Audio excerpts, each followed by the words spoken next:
This one here is a new project that came in the shop. Basically, this is a Fiska Karma. It's a kind of a hybrid, but it's more of an electric vehicle. The batteries run all underneath through the tunnel there, and this is basically the motor up front is a generator to power all that stuff and charge it up.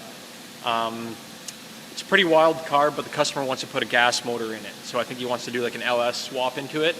So we've had it up on the hoist. We pulled out all the trays on the bottom side so we can see what we're getting into. There's a lot of modifications that need to be done to fit a modern LS into it, or just a gas engine with a transmission, drive shaft, exhaust. There's not a lot of room underneath this car to put all that stuff. So I think we've assessed it. We're going to probably be taking it on and yeah, bring the client's dream to reality basically.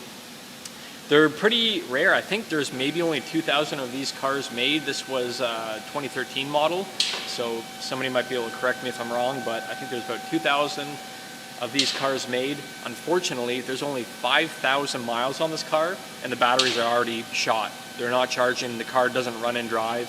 So you got two options: spend 100 grand and replace all your factory batteries, or basically spend that amount, put a LS in it. So I think that's the route that the customer wants to go.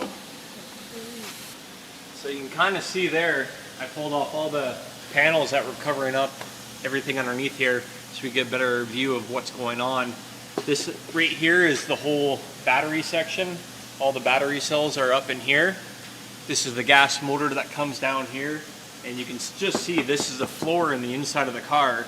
So where do you put the exhaust? How do you fit everything in? So that's kind of what we're trying to figure out now, but it's been done before. There's a company that does these swaps, but there's a big waiting list, so we're going to try to tackle it ourselves and see if we can make it happen. But very little room underneath here. I think once you drop the batteries out, you'll have decent space for a drive shaft, but it's pretty tight. You got a full aluminum rear subframe, so this will have to be modified as well if the drive shaft doesn't have clearance for it. So you got steel, aluminum, different materials, and not a lot of space. It's kind of neat. These are the two drive motors back in here. And the whole subframe is actually pretty well engineered. The whole car is very well engineered, and then fuel cell as well. You don't have much room for a fuel cell. I think the gas tank for the generator that's up front, for the motor up front, is only like 36 liters, so it's a pretty small tank. I think with an LS, you'll run through that pretty quickly, so maybe do a fuel cell or try to figure out where we can fit a gas tank's another issue as well.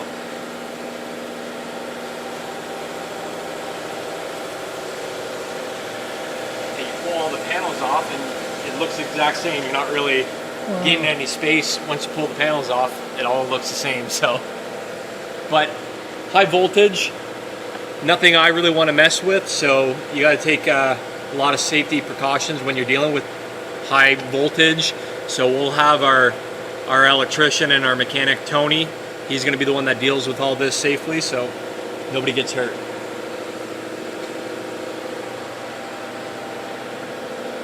Yeah, not much though, eh? This is the exhaust actually for the this is the exhaust here for the motor that's up front, and it actually side exits right in front of the driver and passenger window. So I've heard a lot of stories from guys that own these cars. When they're at a red light and the generator, the motor's kicked in, it'll actually kick out the fumes and run directly into the cab and just smoke them out. So it's kind of a funny design. I don't think we're going to run our exhaust right there.